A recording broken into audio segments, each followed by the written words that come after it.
అందరికీ నమస్కారం అండి. నా పేరు డాక్టర్ నందన్ వేమూరి. నేను విజయవాడ మెడ్సీ హాస్పిటల్స్ నందన్ వాస్కులర్ సెంటర్లో consultant vascular and endovascular surgeon. ఇవాళ మనం మాట్లాడుకోబోయే టాపిక్ వారికోజ్ వెయిన్స్ గురించి. అసలు వారికోజ్ వెయిన్స్ ఎందుకు వస్తాయి, ఎవరిలో వస్తాయి, వస్తే ఏం చేయాలి అనే గురించి మాట్లాడుకుందాం. వారికోజ్ వెయిన్స్ ఎక్కువగా వచ్చేది మన రోజువారీ ఎక్కువ సేపు నుంచుని పనిచేసే వాళ్ళలో.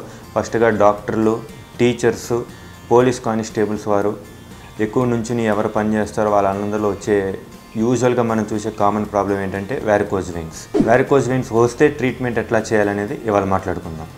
వారికోజ్ వెయిన్స్ వచ్చిన అందరికీ ట్రీట్మెంట్ చేయాలా అంటే అవసరం లేదని చెప్పాలి. ఎవరెవరిలో ట్రీట్మెంట్ కావాలి? మీకు సాయంత్రం అయ్యేసరికల్లా కాళ్ళల్లో బరువుగా అనిపించటం, ఉదయం లెగిసిన వెంటనే 4-5 అడుగులు వేయడానికి ఇబ్బంది పడటం, తర్వాత కాళ్ళు ఫ్రీ అయిపోవటం, లాంగ్ జర్నీ చేస్తుంటే కాళ్ళలో మడలు వాపులు రావటం, లేదా కాళ్ళ మడల చుట్టూతా గాయాలు అవటం, కాళ్ళ మడల చుట్టూతా చర్మం నల్లపడిపోవటం, ఈ అన్ని ప్రాబ్లమ్స్ మీకుంటే తప్పకుండా మీరు వాస్కులర్ సర్జన్ని కన్సల్ట్ చేయాలి.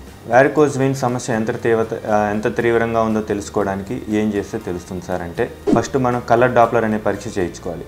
కలర్ డాప్లర్ అనే పరీక్ష చేయించుకుంటే మీకు వారికోజ్ వెయిన్స్ ఎంత తీవ్రతగా ఉంది, మీ కాళ్ళలో వచ్చిన వెయిన్స్లో డ్యామేజ్ ఏ శాతంలో ఉంది, ఎన్నో స్టేజ్లో ఉందో తెలుసుకునే అవకాశం ఉంటుంది. ఒకవేళ మనం ఆపరేషన్ చేయించుకోవాలన్నా ఆపరేషన్ ప్లానింగ్ కూడా కలర్ డాప్లర్ అనేది ఉపయోగపడుతుంది. వారికోజ్ వెయిన్స్ ఉన్న అందరికీ ట్రీట్మెంట్ చేయాలా అంటే అవసరం లేదనే చెప్పాలి.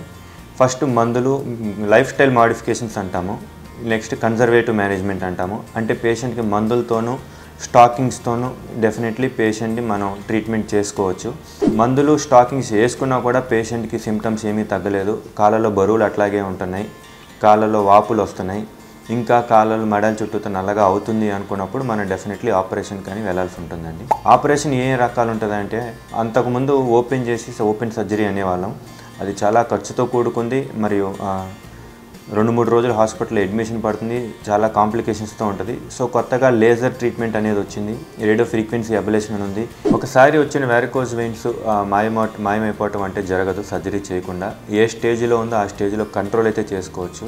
బట్ జాగ్రత్తలు ఎలా తీసుకోవాలి అంటే, వెరీ స్ట్రిక్ట్గా స్టాకింగ్స్ వేసుకోవాలి. డాక్టర్ గారు ప్రిస్క్రైబ్ చేసిన క్లాస్ 2 కానీ క్లాస్ 1 స్టాకింగ్స్ కానీ అని చెప్తారు, అవి వెరీ స్ట్రిక్ట్గా మీరు వాడుకుంటూ ఉండాలి. ఒకటే ప్రదేశంలో అరగంట కంటే ఎక్కువసేపు కూర్చోకూడదు, అరగంట కంటే ఎక్కువసేపు నుంచోకూడదు. ప్రతి అరగంటలో 5 నిమిషాల పాటు నడుస్తూ ఉండాలి.